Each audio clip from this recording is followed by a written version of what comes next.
မင်္ဂလာပါခင်ဗျာဒီဗီဒီယိုမှာတော့အဲ့ထဲမှာဉာဏ်တပပညာဘူးရှိနေတဲ့စုံမအကြောင်းနဲ့အိမ်တွေမှာ6တက်တဲ့တစ်6ပေါင်းအကြောင်းကိုပြောပြသွားမှာဖြစ်ဇလန်ဒုတိယတွင်ဒုတိယပိုင်းဆက်နေတဲ့ပြောပြသွားမှာဖြစ်ပါတယ်ဒီပိုင်းမှာလည်းပဲပြည်တန်းတွေပဲဖြစ်တဲ့ဉာဏ်တပနဲ့အကြောင်းကနေစတင်ပြီးတော့ပြောပြပါမယ်ဉာဏ်တပနဲ့ဆိုတာကတော့နတ်သားပင်တွေမှာပရိသေဆွဲနေပြီးနေလာကြတဲ့နတ်တွေပဲဖြစ်ပါတယ်သူတို့ကလည်းမျိုးမျိုးရှိတယ်တစ်ပင်အမြင့်ရဲ့နတ်သားကိုစောင့်နေတဲ့နတ်တစ်ပင်အကာရဲ့နတ်သားကိုစောင့်တဲ့နတ်တစ်ပင်အနှစ်ရဲ့နတ်သားကိုစောင့်တဲ့နတ်တစ်ပင်အခေါင်းထဲမှာနေတဲ့ကန္တပနတ်ဆိုပြီးတော့မျိုးမျိုးရှိကြပါတယ်အဲ့ဒီတဲ့နဲ့တွေတစ်ခေါင်းတွေနေတဲ့ကန္တပနတ်တွေဟာတစ်ပင်လေးဆွေးနေတဲ့အထိနေကြတာဖြစ်တဲ့အတွက်ကျွန်တော်တို့အိမ်ဆောက်တဲ့အခါမှာပါလာတတ်ကြဖြစ်ပါတယ်။ဒါကြောင့်အိမ်မှာချောင်းလန်တာတို့အော်တန်ကြတာတို့အန်ဒီရပြုတာတို့လည်းဖြစ်တတ်ပါတယ်။အဲဒါကြောင့်သူ့ကိုတစ်ချောက်ကောင်လို့ခေါ်ကြတာပဲဖြစ်။မိမိအိမ်မှာမိမိတို့ဘုန်းကြီးကျောင်းတွေမှာတစ်ဆိုးတွေအမျက်ဆိုးတွေပါလာလို့တစ်ချောက်ကောင်ကအရန်ဆိုးနေပြီဆိုရင်အဲ့ဒီတစ်တိုင်ကိုရအောင်ရှာပြီးဖယ်ရှားဖြစ်ပါတယ်။ဒါကိုလည်းအစ်စ်လဲပါလို့အကြံပြုလိုက်ပြစီဟာဂရဘနတ်တမျိုးကတော့လူမိမတွေရဲ့ဝမ်ပိုက်ထဲမှာလာနေတဲ့အဲ့တွေပဲဖြစ်အချို့မျိုးမိတွေကတော့မိမိမှာဒါမျိုးတွေရှိနေတာမသိတာတော်တော်များပါတယ်အစဉ်ပြေမှုတွေတော်တော်များလာလို့လားဆရာတွေနဲ့စစ်စစ်ကြည့်ပြီးတော့သိကြရတာပဲဖြစ်ဒါတော့မဖော်ထုတ်နိုင်တဲ့ဆရာတွေလောက်နဲ့ရွာလေနေကြတာကလည်းများပါသေးတယ်အဲ့ဒီလိုဉာဏ်တပဆိုင်တည်နေလို့ပညာဘူးတွေပညာအပင်းတွေရှိနေပြီဆိုရင်သိနိုင်တဲ့လက္ခဏာများကိုလည်းပြောပြပြစေထူးဆန်းတဲ့အိမ်မက်မျိုးတွေမလာတတ်ပါလေအကြအမြင်ကဲ့သို့ကြိုတင်သိရှိနေခြင်းတွေလည်းဖြစ်လာတတ်ပါလေဖရာတရားတန်ခါယန္နာသုံးပါးနဲ့ဆက်ဆက်တဲ့ဘာသာရေးကိစ္စတွေကိုစိတ်မပါတော့တာမျိုးဖြစ်လာပါတယ်ဖရာရှိခိုးလည်းပြင်းလာမယ်တရားအားထုတ်လို့မရတာမျိုးတွေဖြစ်လာပါလိမ့်မယ်အဲ့ဒါတည်းတစ်ဆင့်ပို့ပြီးတော့တိုးလာမယ်ဆိုရင်ဂရဘနတ်ဝမ်းထဲမှာမှီနေတဲ့မိန်းမတွေဟာညဘက်ရောက်လာလို့ရှင်အယောင်ဝါတွေထွက်လာပြီးတော့စူပါပါဝါလို့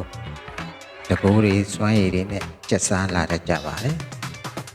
သူတို့မှီနေတဲ့အမျိုးသမီးရဲ့စေခိုင်းသမျှကိုသူတို့ကလုံနိုင်တော့လဲလုပ်ပေးကြတယ်အခြားသူများကိုဖန်ဆာခြင်းနှိပ်စက်ခြင်းတွေကိုသူတို့ကလုပ်ပေးကြပါတယ်အဲဒီလိုကတ္တဗနတ်မျိုးတွေကိုမော်ကျန်းတွေမှာတော့ယောဂီနီလို့ခေါ်ရကနေတစ်ဆင့်ဇောဂနီလို့ဖြစ်လာတယ်ဆိုတဲ့အကြောင်းကိုမှတ်သားပါတယ်ရက်ထဲမှာတော့ဆုံးလို့လူတွေများပါတယ်အဲဒီဆုံးတည်ရှိနေတဲ့မိမကိုဆုံးမလို့ခေါ်တာပဲဖြစ်ပါတယ်အဲဒီဆုံးမတွေကိုယ်တိုင်အကြောင်းမျိုးမျိုးကြောင့်အဆင်မပြေမှုတွေကြောင့်အထက်လန်းဆရာကြီးတွေစီကိုရောက်လာခဲ့ရင်ဆရာတွေကပညာသင်ဆက်လို့ပြောကြပါတယ်အဲ့ဒီပညာသက်ဆက်ကအထာသို့မဟုတ်ပညာသက်ဆက်ကုထုံးပရိယေကိုနားမလည်သေးတဲ့ဆရာတွေနဲ့တွေ့ရင်တော့ပြုပြင်ပေးနိုင်မှာမဟုတ်သေးပါဘူးအဲ့ဒီကိစ္စကိုဘယ်လိုဖြေရှင်းရသလဲဆိုရင်အဲ့ဒီမိန်းကလေးမှရှိနေတဲ့ဂန္ဓပဆိုင်အိမ်နဲ့တကွအဲ့ဒီပညာလေးပညာဆောင်တွေအားလုံးကိုမဆွဲလန်းနေနဲ့ဆွန့်လွတ်လူတိုင်းရမှာဖြစ်ပါတယ်ဆိုင်ရာကိုသိစေခိုင်းရမှာလည်းဖြစ်ပါတယ်ဆွဲလန်းမရှိမှစိတ်ပြတ်မှာဖြစ်ပါတယ်ဖယ်ရှားလို့ရတာဖြစ်ပါတယ်တစီတရေပြိတ္တာအကြောင်းကိုအစာမပြောခဲ့သလိုပြိတ္တာတွေဘာကြောင့်ဖြစ်ရလဲဆိုတာကိုပြောကြရင်းနဲ့ဆုံးသတ်မှာဖြစ်ပါတယ်ပြိတ္တာတွေဖြစ်ရတဲ့အကြောင်းရင်းကတော့တာဆွဲသမီးဆွဲမြေးဆွဲလင်ဆွဲဇနီးဆွဲတွေနဲ့တည်ကြလို့ဖြစ်ပါတယ်သစ္စာလေးပါးကိုနားမလည်လို့အဝိဇ္ဇာဖုံးနေလို့ပြိတ္တာဖြစ်ကြတာဖြစ်ပါတယ်ပြိတ္တာဖြစ်ရခြင်းကမိမိကိုယ်တိုင်ကလည်း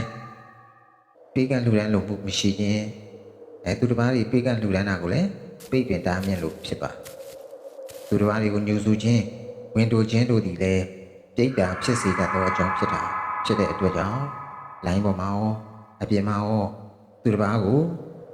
သမင်ကလိုက်ပြီးတော့ဗလိန်နေကြတဲ့သူတွေလည်းဒါသတိထားကြဖို့ကောင်းပါတယ်သူတစ်ပါးကိုဗလိန်နေတဲ့သူတွေဟာများတို့သိရင်ပြိတ္တာဖြစ်မှာသိကြပါတယ်နောက်တစ်ခါတမန်အစီဝမဟုတ်တဲ့အနေနဲ့စီးပွားရှာရသူများဥပမာကလေးကိုတဲ့ပြိတ္တာ